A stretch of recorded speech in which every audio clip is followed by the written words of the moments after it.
Good afternoon. Welcome to another in-person COMPAS seminar given by Valeria Donets today. She grew up in Estonia. She got a bachelor's degree in environmental chemistry at the University of Glasgow from 2011 to 2013. And she has been a PhD student here at RSMAS, working with Elliott Atlas since 2014. She has worked with people at NCAR in Boulder during the summers of 2015 to 2018.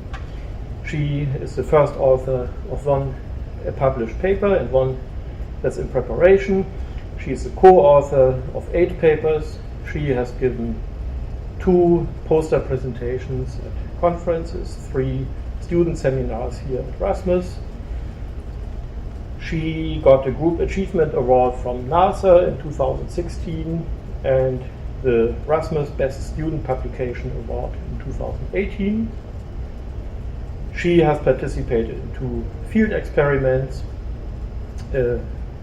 airborne experiment in 2014 in Guam, and another one, but it looks as if you were not in the airplane that time, no, we were in Chile in 2016.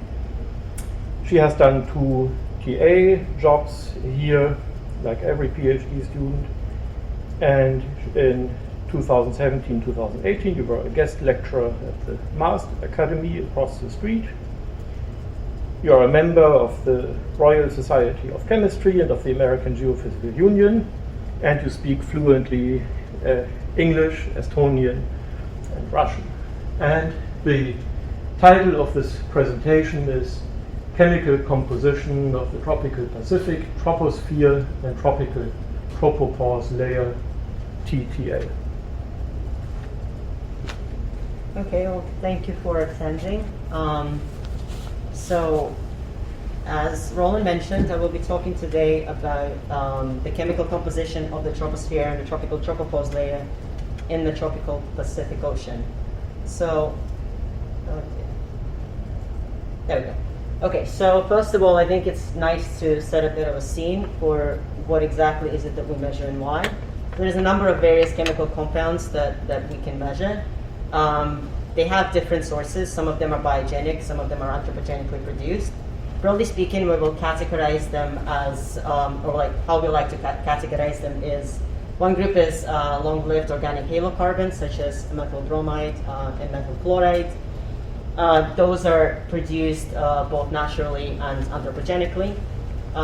There is also another group of long-lived compounds that are halogenated, at CFCs and HCFCs. So those have mostly been phased out under the Montreal Protocol and revisions, but there are still some that are actually still getting emitted into the atmosphere, and the emissions are increasing, namely in HCFC 22. There are also short-lived organic halocarbons. Those are of particular interest at the moment. Those are chemical compounds like bromoform, chloroform, dibromomethane, and methyl iodide, etc. So they tend to be mostly naturally produced, those ones at least, and mostly produced from oceanic emissions. There are also shorter-lived anthropogenic halogenated compounds, such as dichloromethane. Those are produced mostly anthropogenically. And there's also a group of compounds called non-methane hydrocarbons. So it's the base of that molecule is methane, and then it's increasing carbon chain. So those are mostly byproducts of fuel combustion, and also produced anthropogenically. So I have a few motivations for investigating the tropical Pacific Ocean. So one of the reasons why it was interesting is because tropical Pacific is fairly remote. However, there has been research that characterized emissions that originated in Southeast and East Asia that was having some effect on the more pristine and clean air masses of the tropical Pacific.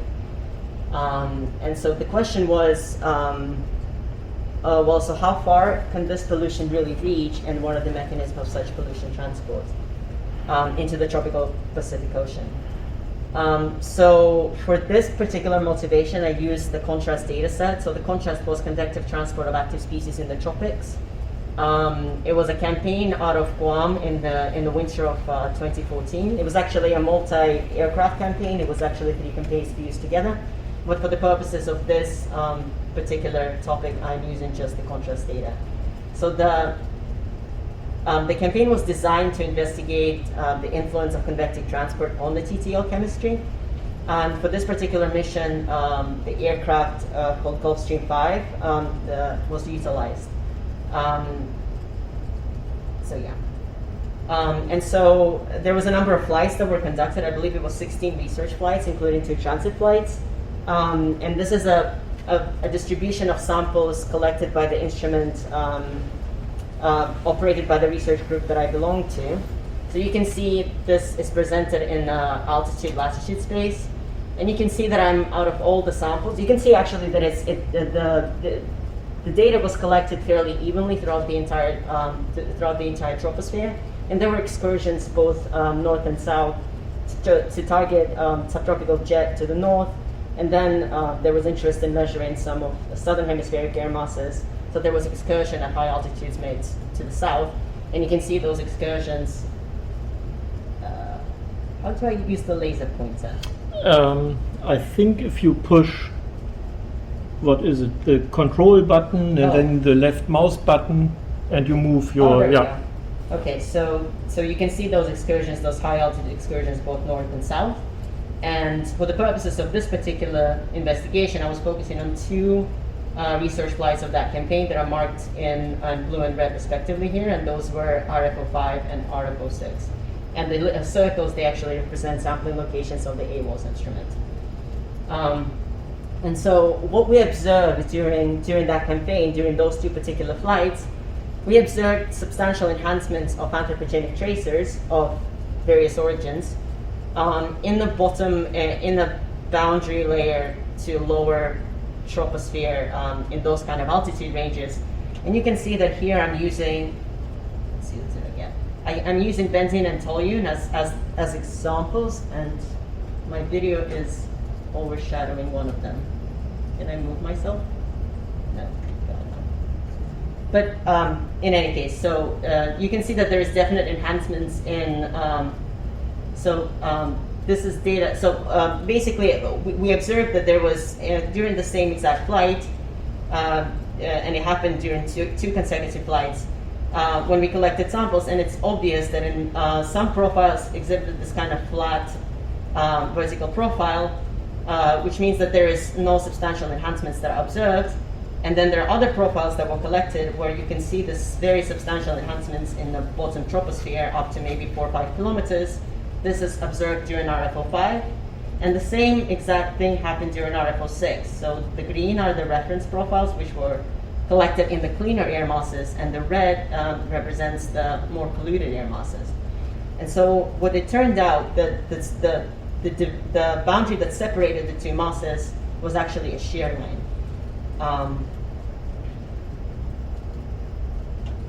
And so, as for meteorological background, so what actually happens? How do those shear lines, what is a shear line basically, and how it gets produced? So during northern hemisphere winter, there is a semi-permanent pressure system that is sitting over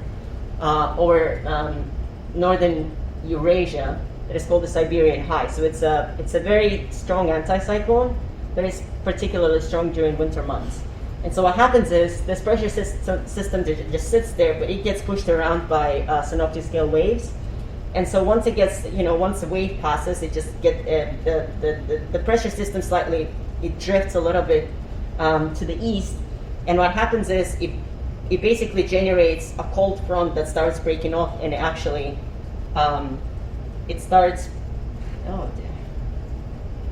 propagating towards southeast and towards east. And so this creates so-called pressure or cold surges.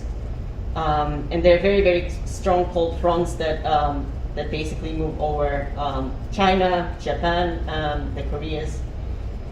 But once that the front moves over the waters and starts moving further south over the progressively warmer waters of the Pacific, what happens is that the warmth of the ocean will actually start warming the cold front, and so as it gradually, drifts towards, tropical regions, the pressure and temperature discontinuity starts disappearing. And so at the end of that evolution, what you basically end up with is a disintegrated cold front that at that point does not exhibit any characteristics of a cold front other than, and the only way to locate those is by wind measurements. So the only way that you can locate it is by so-called shear line, which basically indicates just change in the direction of the wind.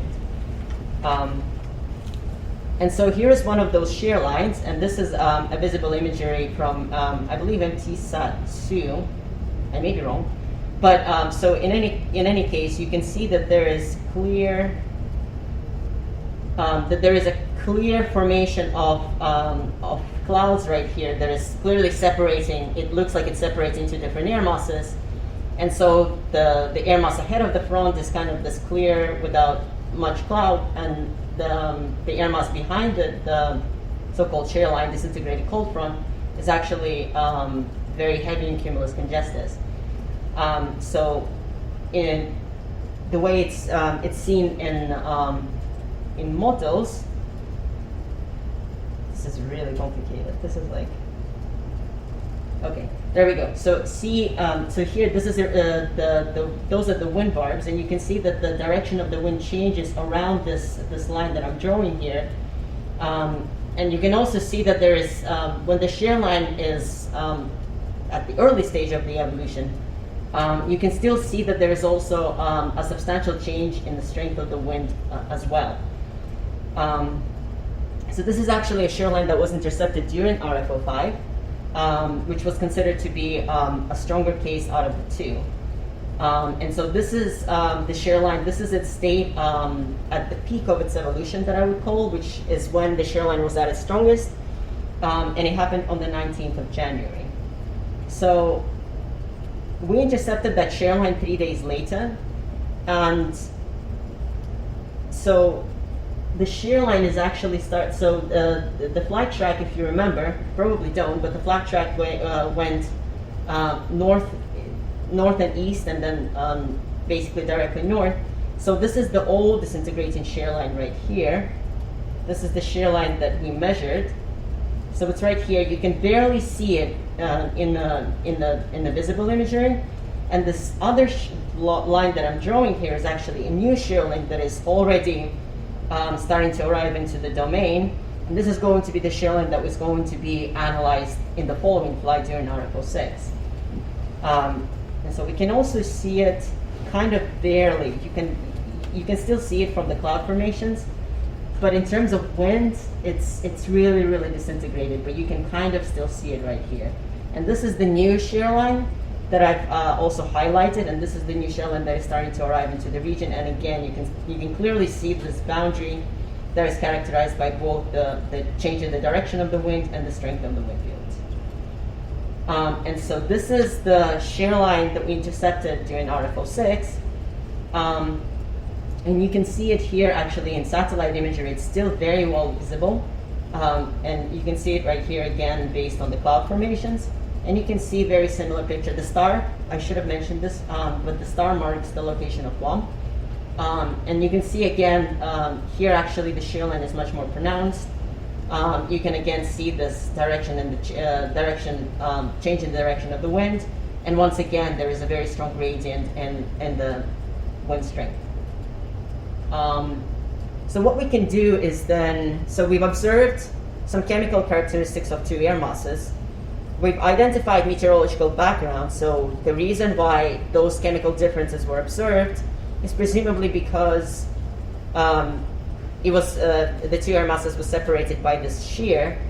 And so what we then can do is try and run back trajectory analysis on the samples collected ahead and behind the shear line to see if indeed the sources of the air masses will be different. And so what I'm doing here, this is the back trajectory analysis that was run for RFO5. So this is this is actually the flight track right here, and the profile that was collected in front of the shear line is marked with the red arrow here, and we can see that at -6 days or so, those back trajectories lead us towards area of Japan and eastern China. And you can also see it here because so the side panels also represent the pressure fields, and you can see that those samples that are marked in red here, they're actually fairly close to the surface. All of them are kind of flowing between 1,000 and 500 millibar. And so this is the bottom part of that profile. And so the top part of that profile, because we saw that the enhancements were only observed in the bottom parts of the profiles below about 4.5 kilometers. So the top of that profile actually has very distinctly different origins, because the profile flattens once you get out of that kind of lower troposphere and boundary layer. And so those air masses have distinctly different origins. And you can see that they do start descending to the surface, but it actually happens in the area of the southern Pacific, of the northern equatorial Pacific. So we can do the same exact analysis for RFO6 to determine if, again, the enhancements were only observed in the bottom parts of the profile. The top of the profile was fairly flat. So once again, we see a very, very similar pattern. So the flight track, it's not very clearly visible, but the flight track is right here. This was the original flight track of that particular research flight. And again, we're taking the profile that was located behind the shear line, so that's the quote-unquote polluted profile. And once again, we see very, very similar pattern. So those lowermost samples, back trajectories indicate that those also come from the region of eastern China. You know, here's the Koreas here. There is Japan there. That is barely visible. And some of those samples tend to be close to the surface. Some of them are flowing at high altitudes, but it's basically the same pattern. So the air mass that was contained behind the shear line, as indicated by the meteorological background, this shear line brought all of those air masses basically from the area of East Asia, and mostly East Asia in this case. And so again, the top part of that profile, as we can see here, so you can see that those samples also, it's very, very distinctly different. So those samples go back to East China, and the samples from the top of the profile, from higher altitudes, they actually tend to be either fairly local, or some of them even go into the Indian Ocean.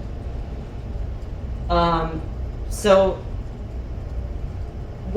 now we've combined the information from some meteorological background that we've collected. We've observed that there is enhancements in tracers associated with the movement of the shear line. We also ran back trajectories indicating that the polluted air mass that was measured is likely originating or had its last continental contact around the area of East Asia. But back trajectory calculations are notoriously unreliable. Especially for longer time scales, we're only running, up to about a week. But still, the longer you go back into the air mass history, the likelihood of an error actually increases. So what we can do is put our chemistry goggles on and try to think, how can we what chemical analysis can we perform to try and confirm that the back trajectory analysis was correct. So we can actually calculate the photochemical age of the air mass, and it's done using this equation here. It's not that complicated. So basically what the equation does is relates the mixing ratios of trace gas at the source, at the emission source, to the mixing ratios of the trace gas at the measurement location, and relates it via the first rate kinetics. And so all you need is really the initial mixing ratios, the final mixing ratios. So those are the initial ones. Those are the final ones, and you use the OH rate constants. And so what those photochemical age calculations show, once I performed them, is that for the photochemical age that was estimated for the case of RFO5, which was quote unquote the weaker case of a shear line, was estimated to be 8.5 plus minus 4 days. And so for the case of a shear line intercepted during RFO6, it was actually 7 plus minus 3 days. And if we go back, we can see that from back trajectory analysis during RFO5, it seems that those samples took a little longer to get to the continent. So it's around minus 6 days that we can actually see those samples starting to arrive or interact with the continental air mass. And in contrast, during RFO6, the transit was quite a bit faster. And it was also a case of a shear line that was quite a bit stronger. And so, as we can see here, during RFO5, we calculated 8.5 plus minus 4 days. The back trajectory analysis suggests that it's around 6 days, which falls within the uncertainty of photochemical age calculation. And basically the same can be said about the RFO6. So there's some correlation between the two methods of estimating, I guess, the speed of the airline advancement. And that being said, I also should mention that in order to, as I said, in order to calculate the photochemical age of the air mass, we need to know some initial mixing ratios.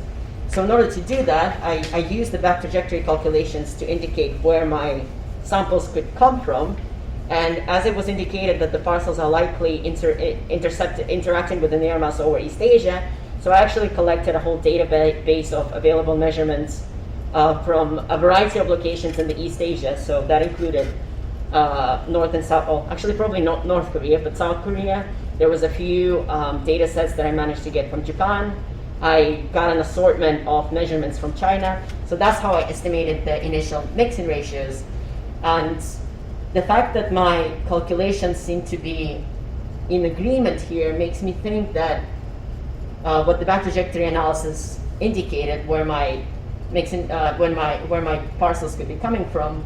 So using my photochemical age calculations, I can probably estimate that it was somewhat correct. So then what I tried to do is basically correlate the lifetime of any particular chemical species to its transit time. So what we can do, we can use this equation over here, which kind of uses similar concepts that used in photochemical age calculations. So we have again mixing ratio of a gas at the beginning. We have mixing ratio of a gas at time t, so at the measurement site. We use the removal rate, so that's the reaction with the OH radical. We also, on the horizontal axis, we'll be relating all of that to the decay time. And so what we then can do is introduce a notion of an enrichment factor. So it's basically a difference in it's basically a difference between mixing ratios. Let me phrase this. It's basically the enhancement of a mixing ratio of a gas at a particular decay time. And so we can do some theoretical calculations on that. And again, I'm kind of shadowing myself here, but we can basically prescribe different lifetimes to gases from very short to very long, and we can basically track their decay with time t. That is, I'm kind of using the x-axis for that. And so we can see that very short-lived gases, what happens is if they were to get transited, their mixing ratio will maximize very early in the air mass history because they decay really quickly. In contrast, if we were to take a gas that is very long-lived, say a few years, a year to a few years, it will actually start decaying really, really slowly. So the longer the time that the air mass has to transit in its mixing ratio is going to be that change will actually maximize towards longer transit times. And so using that theoretical case, we actually applied it to measurements from the 2 research flights. And so again, on the x-axis I'm using, so in this case I'm using actual real gases, and so you can see here, those are some of the really short-lived ones, toluene, methyl ethyl ketone. We go to gases that have maybe a few days of a lifetime, and we end up with things that live really, really long, so those are CFCs or methyl bromide, etc. And so we use real data in this case. So we, if you remember, for the RFO5, our transit time was around 6 days if we consider the source origin to be in East Asia. And so we know that the transit time, it took 6 days for the air mass from the last continental encounter to the measurement site. And we can actually see what happens is the ratio between background and the enhancement actually maximizes for the gas that is in that particular lifetime range.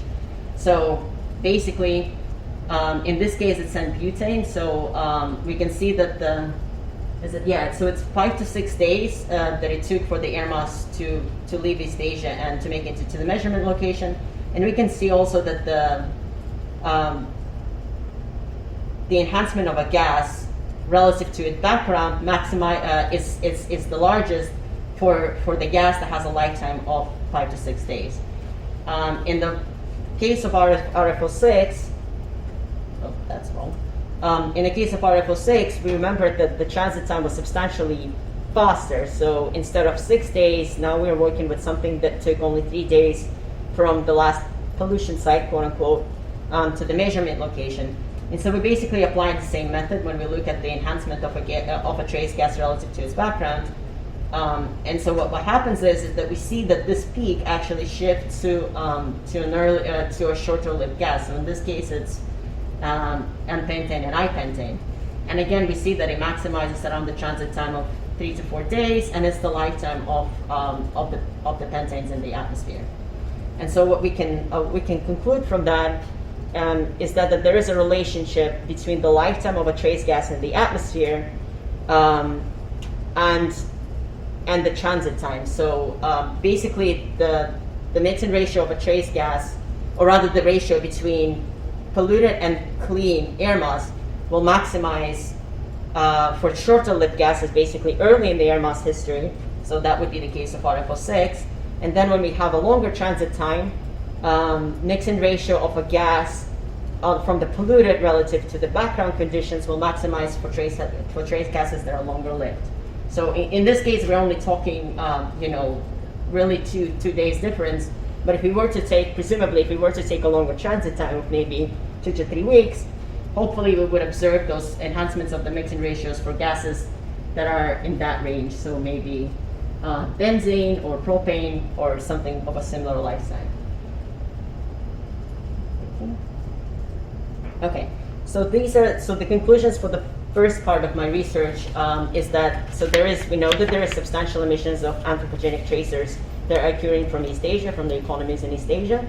And so what we found out is that pollution is actually, it does get transported into fairly far south, into basically tropical latitudes of the tropical Pacific. And those air masses are fairly pristine. And so that kind of effect on those air masses is actually important in the context of convective transport that actually happens a lot in the tropical West Pacific, because it's one of the most convectively active regions in the world. And so, which is basically the second part, that is, it does have significant implications. So, having done some research on the troposphere, I wanted to look at how those gases get redistributed in the tropical Pacific, And the original idea was to try and compare Western and Eastern Pacific specifically because they have very different transport regimes. So Western Pacific, as I mentioned, it is very convectively dominated, and Eastern Tropical Pacific has substantially less convective activity. And so, particular layer of interest for me was the TTL because it's basically a transition layer between the troposphere and the stratosphere, and the TTL, the chemical composition of the TTL, kind of sets the boundary conditions for the lower stratosphere. And we know that in the stratosphere we have, a very important, there are implications in a number of fields, I guess, because there are fluctuations in the water vapor that will determine radiative feedbacks. But it also have, chemically speaking, for myself, I'm very interested in the transport of gases that have effect on the ozone chemistry in the stratosphere. And so the TTL, this is the graphic. So the TTL is this layer over here. So it's different people characterize it slightly differently. But basically, it's a layer that extends from about 11 to 12 kilometers. That would be the bottom of the TTL. So it's actually right. It should really start right above the level of mean convective outflow, and it ends at around 17 to 18 kilometers. And in potential temperature coordinates, the tropical tropopause layer is somewhere between 350 to maybe 420 Kelvin. And so, yes, the reason why the TTL is so important is because the TTL is basically the primary gateway for tropospheric gases into the stratosphere. So, knowing that the TTL is of such importance, what I wanted to do is to see how the chemical composition of the troposphere in the tropical Pacific might translate into the composition of the TTL and then lower stratosphere. And so, additionally, because now we know that the sources of air in the tropical Western Pacific are not just local, we just investigated that there is substantial influence of pollution originating from Southeast Asia that makes it there. So then the question is, what are other sources that might be contributing to the composition of the TTL, knowing that it's not just all quote-unquote locally sourced. And so for that, I'm using a number of different data sets. So in this one, I had a little issue with my presentation, so basically it's somewhat incomplete. But in this case, I'm going to be using 3 campaigns. So CRAVE, which is aura validation experiment out of Costa Rica, TC4, which is tropical composition clouds and climate coupling. Both of these campaigns were, I believe both of them were out of Costa Rica. And so, hold on. There we go. And so the timing was, it's basically, they were in 2 consecutive years. So one of them was conducted during winter of 2006, and then the TC4 was actually conducted during summer of 2007. And so both of them were, so one of the objectives were to validate some of the satellite measurements, but also investigate the composition of the UTLS reading, which is upper troposphere, lower stratosphere. So these are the flight tracks for those campaigns. So as you can see, they originate from the same place, and they basically they surveyed the TTL or kind of upper troposphere, lower stratosphere altitudes right off of the coast of South America. And so here I'm using it in the latitude longitude space, and additional panels show it in the altitude longitude space. And so the another mission that I'm using in this particular presentation is HX1. So HX was actually a multi-year experiment, so there was 3 different deployments. This particular deployment was out of California, and also investigated Eastern Pacific, but slightly further north. And so the timing of this campaign was fall of 2011. So it was conducted during October, November. And so initially what I would look at is, I'm a chemist, so I look at trace gases. And so, okay. So here I'm presenting panels with methane, ozone, and CO. So both methane and CO are quite often products of anthropogenic activity, but there are also some natural emissions of methane. And ozone is obviously mostly a stratospheric tracer. It is produced in minor quantities in the troposphere, which causes all sorts of air quality issues. And so you can see that the ozone is as I said, tracer with mostly stratospheric sources. So you can see that, so the black line I should mention here indicates the level of main convective outflow. So what I would expect is if there is, if a vertical profile of gas will be determined by convective outflow, I would actually expect some trace gases, some trace gas mixing ratios to maximize at that altitude. And so then above that altitude, we're getting into the TTL region. And those additional lines that I have here that are color-coded by campaigns, this basically represents the upper TTL. It's actually the cold point tropopause. And those are the ranges because, during different flights, you get slightly different cold tropopause altitudes. So the ranges are represented with those kind of dashed lines.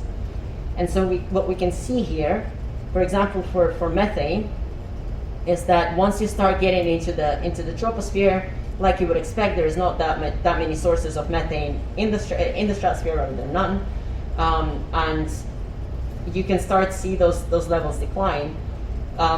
So another thing about methane is that the mixing ratios of methane have been increasing with time, and so you can see that this later campaign, that is HX1, so HX1 was in 2011, you can see that mixing ratios are slightly higher.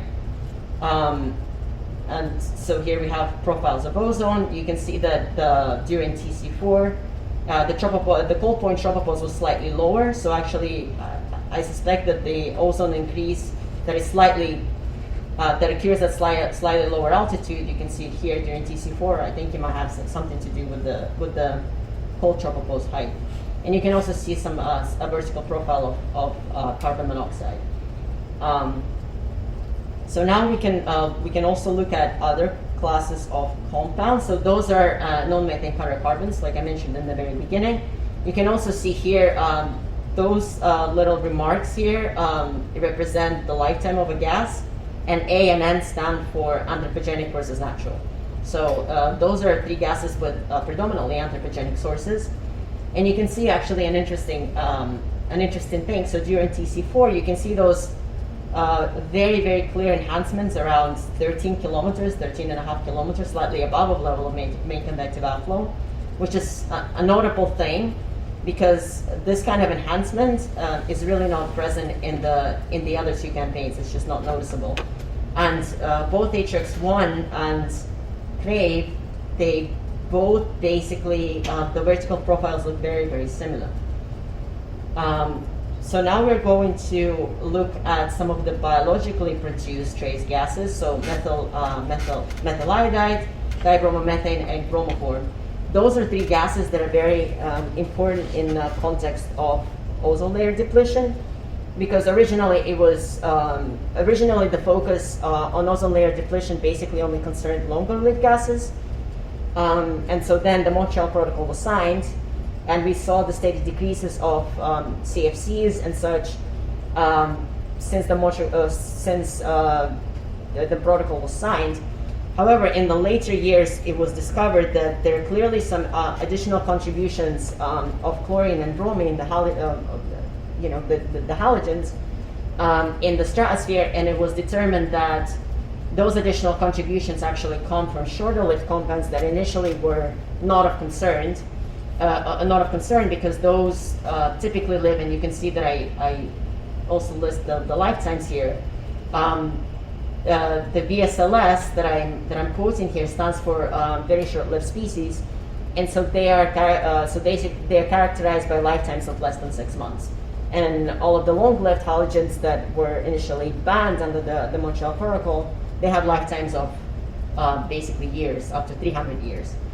And so again, so we can see that all of the campaigns.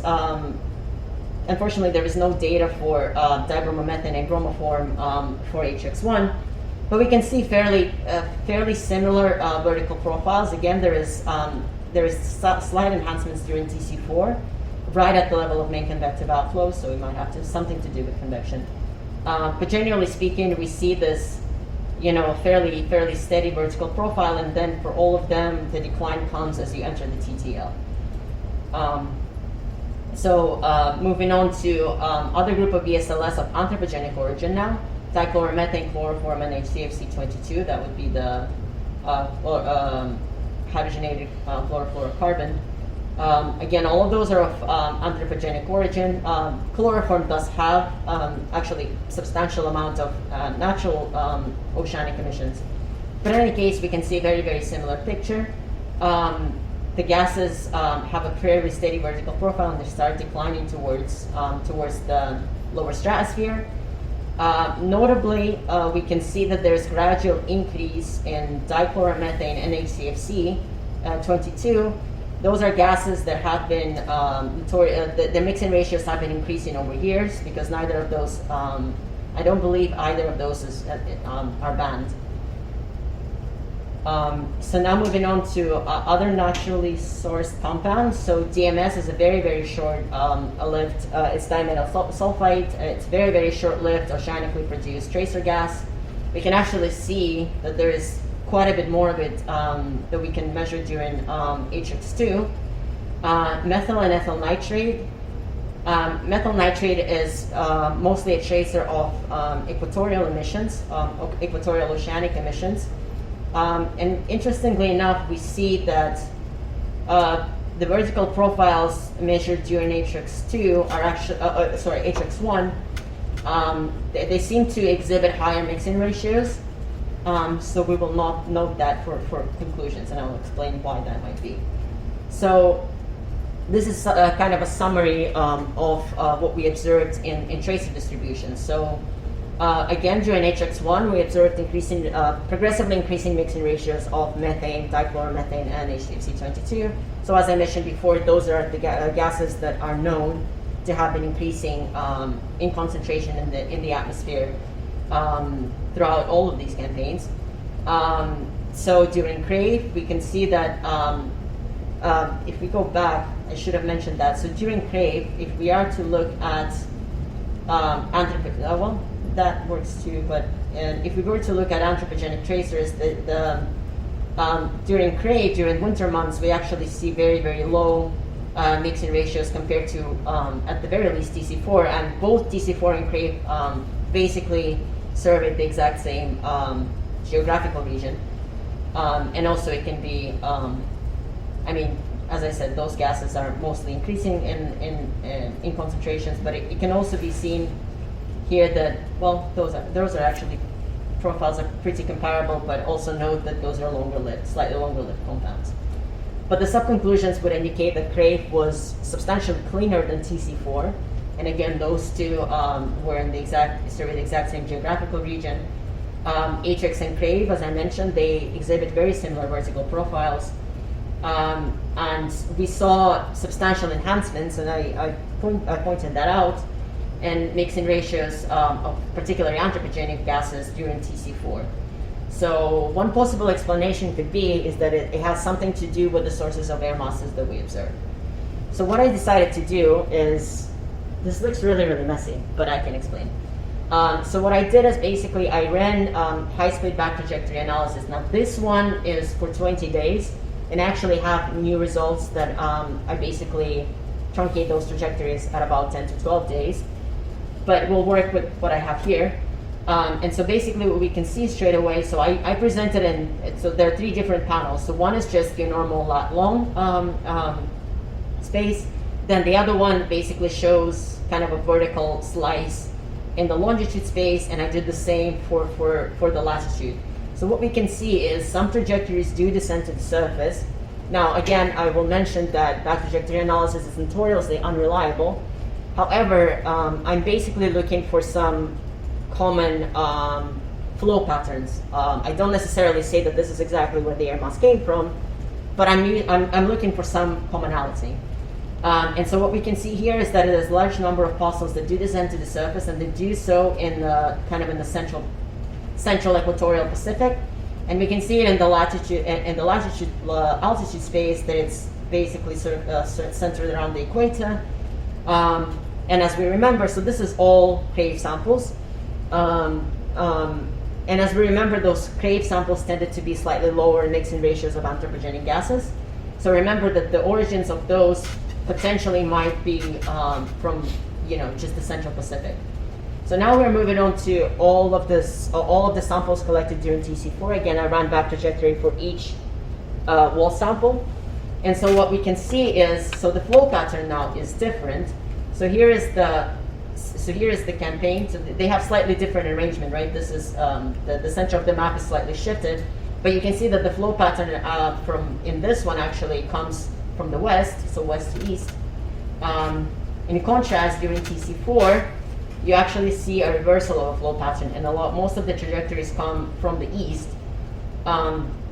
And some of the trajectories that we straight away can see descending to the surface, they do so off of the coast of Africa, and there seems to be some trajectories that also have some convective influence over, in this case, India really, or Southeast Asia. And so again, we can do the same thing for all HX1 samples. And once again, this is the flow pattern seems to be a little more similar to CRAVE. Again, samples or the flow, there are the predominant flow. In this case, is west to east. And again, we see that in any samples that do seem to be descending to the surface, they once again do this in the Central Pacific region. So now what I'm going to do is I'm actually going to break those samples up into two categories. I'm going to look at the lower stratosphere, and I'm going to look at the TTL. So the lower stratosphere obviously sits right above the tropopause, and so you would expect, less obviously convective influence, direct convective influence for samples in the lower stratosphere. So for the CRAVE, we can see that the lower stratospheric samples, we saw all samples, so now we're kind of filtering them out some. We can see very, very few trajectories that seem to have some source origins, and if any, those regions would again be in the kind of the Central Pacific region, and maybe some of the coast of South America, but towards the Atlantic. And we can see it again in those three panels. And so the vast majority of the trajectories that do descend to the surface, they do so around the equator. So during TC4, again, we're doing the same thing. We're breaking them up into the lower stratospheric and the TTL samples. The TTL will come later. So here we see lower stratosphere, very few, if any, samples will descend to the surface, but once again, the flow pattern is completely different. And I do have some references for TC4. So there was a paper that was published on the meteorology during TC4, and the summary of that paper was that the sources of air, which is to some degree why I consider this analysis to be somewhat adequate, is because the paper basically outlined the same conclusions that I'm coming to here, is that the sources of air between CRAVE and TC4 were completely different, and there were some sources that were originating from Africa, and some were connected to emissions in Southeast Asia. And so again, we see that the lower stratosphere here, very few samples do descend to the surface, and again, they do that off of the coast of Africa and Southeast Asia. Same for HX1, again, lower stratospheric samples. We can see this very similar flow pattern, if we consider both trajectories. Very similar to CRAVE. Almost nothing really descends to the surface in the lower stratosphere, and again, Eastern Pacific is not very convectively dominated, so we don't expect there to be a lot of deep convection that will actually penetrate the lower stratosphere. But we can, we can basically see that the flow pattern and some air characteristics, they were similar in terms of chemistry, and they seem to be similar if you consider meteorology. So now we go to the samples that, the trajectories that ran backwards from the samples collected in the TTL. And so here, so here what we see is that the TTL, samples in the TTL, they could potentially have some convective sources, and those are again going to be in the equatorial region. Some of those trajectories kind of get convective influence almost off the coast of Australia, and generally in this equatorial region, as is also indicated by those side panels. And there seems to be some convection.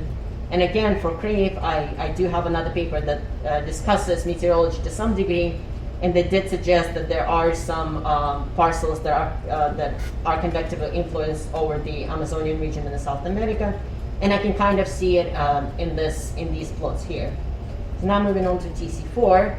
So these are the TTL samples, and we see that there is substantially more trajectories that end up descending to the surface. And they do so predominantly off of the coast of West Africa. And again, it was discussed in a paper that I reviewed. And they seem to be indicating that this is consistent with more advanced meteorological analysis. And we do see that there is some indication that some of those parcels may be influenced by convection over Southeast Asia. And the flow pattern, again, comes predominantly east to west. So now we're going to move to HX1. And basically it's the same, we see basically the same picture as we saw with the Crave campaign. Again, this very distinct predominant flow pattern, and again, if we were to just discuss high split back trajectories, it seems that very few do have convective sources, and those will originate in this kind of tropical Pacific, maybe some in the equatorial region. But based on high split, it seems that any convective influence would be north of the equator, not south. And so I did this is very rough and not terribly reliable, but I basically just looked at samples that do descend to the surface and where they do so. And just based on this very rough kind of 20-day, majorly unreliable high split analysis, but again, somewhat supported by literature, I basically estimated that the convective influence, and I have to say that this is, if I were to assume that this is somewhat accurate, this is the least amount of trajectories that will be influenced by convection, because in order to actually estimate it, I would have to look at plateau temperatures. So on top of the fact that there are some trajectories that are indicated by high split to descend to the surface, the air mass as it transits at high altitudes, it can be influenced by convection without descending to the surface if convective tower just reaches there. So, so there can be additional fresh convective inputs. So those are just based on high split, those would be on the lower end.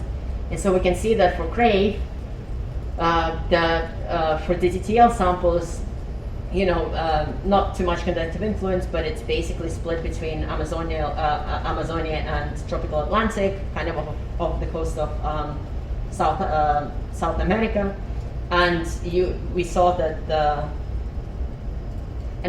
some of them are also originating in the equatorial Pacific.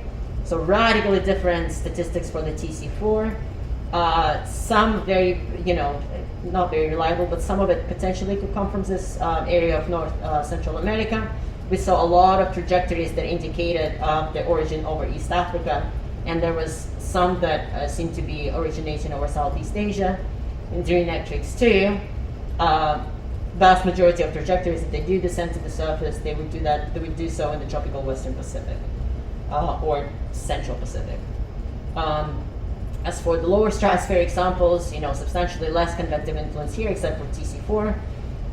Very low values for Crave, and again, it's basically the same origins. The convective influence is basically identical to that for the TTL samples. Fairly similar picture for the TC4. Again, there is some convective influence over Central Africa and Southeast Asia, Southern Asia, and India. And during Atrix, there is basically nothing that I could see that would indicate convective influence, but if there was any, it would be over tropical Central Pacific. And so the sub-conclusions for this part of the analysis are that I basically ran, my chemical analysis just looking at very simple vertical profiles. There were a lot of similarities, but I could pinpoint some clear differences, so I tried to do something that I could do without learning too much about modeling, so I just used high split. And so what we observed is the enhancements in mixing ratios of anthropogenic gases in the TC4 seem to be correlated with some convective influence over Africa and Asia, which in Africa we would have to be dealing with biomass burning, and same for the Southeast Asia. samples measured during PRAVE, those were fairly clean compared to the other to the other campaigns. Similar picture was for HX1, and we can see that those samples have radically different. Not only the flow pattern is different, but also potential convective origins are shifted towards Central Pacific and Tropical Pacific, and basically we can say very similar. We can make similar based on high split analysis. We can make similar conclusions for HX1. So HX1 and PRAVE, the fact that they exhibited similar, their masses measured during those campaigns exhibited similar chemical characteristics. It likely indicates that the sources of the air are somewhat similar, and I could kind of see it from just the very simple back trajectory analysis. And so as for the future work, again, as I said, over and over, the back trajectory analysis is not the most reliable, and it certainly needs to be done in a much more in a much better way than I did it. I just did this very, very rough estimates, and so in order to investigate convective influence, once again, you would have to combine back trajectory analysis with some form of analysis of cloud top temperatures, and those are mostly indicative of deep convection. So I could use CloudSat data sets. There's additional campaigns that I could do the similar analysis for, which I have, and I do have this presentation, it's just not with me. But basically I've done very, very similar analysis for the campaigns in the Western Pacific and kind of compared the two, and I can tell you that they're very, very different, and the sources are very, very different.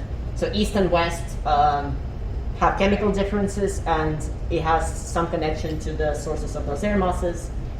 And I think that's it. So thank you.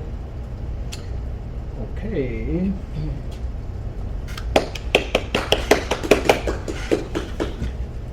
Can you switch off your microphone and your speakers and stop sharing the screen? Then I can turn this on. So I hope everybody can hear me now. So again, I say thank you for the nice presentation. Do we have questions from the audience in the room? Yes, Tony. Yeah, I was just wondering, there was very large uncertainties, that stuff that you presented right at the beginning, the stuff coming from East Asia, in your photochemically calculated lifetimes, and I was just wondering where that error came from. The air? Sorry. Yeah, so you would have lifetimes. So you're talking about the first part of the presentation, right? Yes, the first part. Right, so yeah, so the photochemical analysis, so again, in order to estimate the photochemical age of the air mass, you need certain data. So you need initial mixing ratios, so mixing ratios at the source. You have mixing ratios at the measurement site because we collected it, and the rest of it is just, mixing ratios OH, which I estimated based, I can't remember the surname of the author, but there was a paper that was published that basically discussed mixing ratios of hydroxyl radicals. So I estimated it about 10 to the power of 6 or something. So yeah, I just basically plugged it into so I kind of averaged initial mixing ratios from this large data set that I collected, which included literally translated papers from Korean through Google Translate. So yeah, I basically averaged them all out, and there are some characteristic differences between different areas of East Asia. So some of them will have more ethane emissions than other places. So basically, I averaged that entire data set and basically just plugged it into the calculation. But it seems that part of the analysis is actually a lot more. I have a lot more confidence in that part of my research than the high split, for sure. But so the uncertainty is coming from the uncertainty in the initial concentrations, because you don't have any actual data you're trying to amalgamate. Yeah, so basically I look at the back trajectory analysis, that kind of told me where my air could have potentially come from, and so based on that I said, okay, so it seems to be this region of the planet, and I just went and took every single data. So yeah, the uncertainty comes from yes, the initial mixing ratios, so both the area and the actual mixing ratio that I'm taking are going to introduce some uncertainty. Mixing ratios of H radicals, the transit of the air mass as well, because you'll have different speed of reactivity with the OH radical depending on the altitude that you air mass in, and you saw that some of them kind of, they go at higher altitudes than the descent to the surface, so you will have different reaction rates. So there is a lot of uncertainty in that, but combined together, it seems to present consistent picture. But yeah, there is a lot of uncertainty, and as well as that, this ignores the effects of dilution, for example, but we kind of mitigate that by using a hydrocarbon pair, but versus using just a single trace gas. So there are some attempts to minimize the error, but it's still there.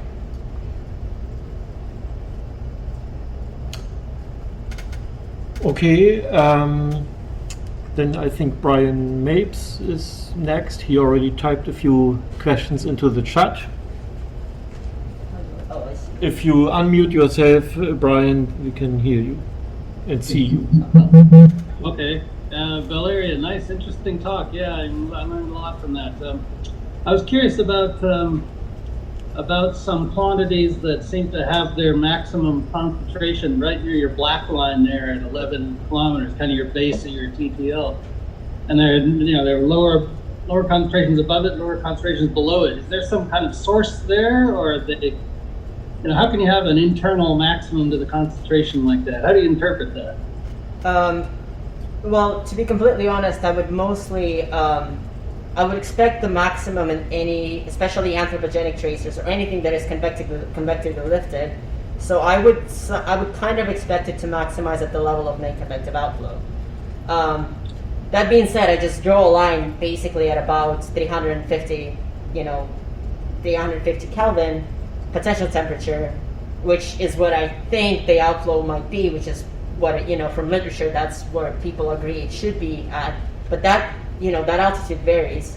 So depending on the campaign, depending on the conditions of any particular flight, you might encounter a convective tower that will, deliver trace gas slightly higher, and then because all of those mixing ratios, like the average line, it's an average. So you might have a flight that measured just higher mixing ratios at some particular altitude. You average it out, and it still comes out as a peak. And it just might be an isolated flight or isolated incident of just a deep convective outflow or something like that. But there isn't for anthropogenic tracers, there just isn't a source. It's all most of those gases have, other than methane, other than ozone, most of those gases have tropospheric sources. So. I see. Yeah. It's a source at that level, but really it's a transport source. Yeah, it would be some combination of mixing with surrounding air. It would be some combination of some convective outflow, adding some pressure emissions to the mixture. It depends on. Yeah, that's naive. Yep, good.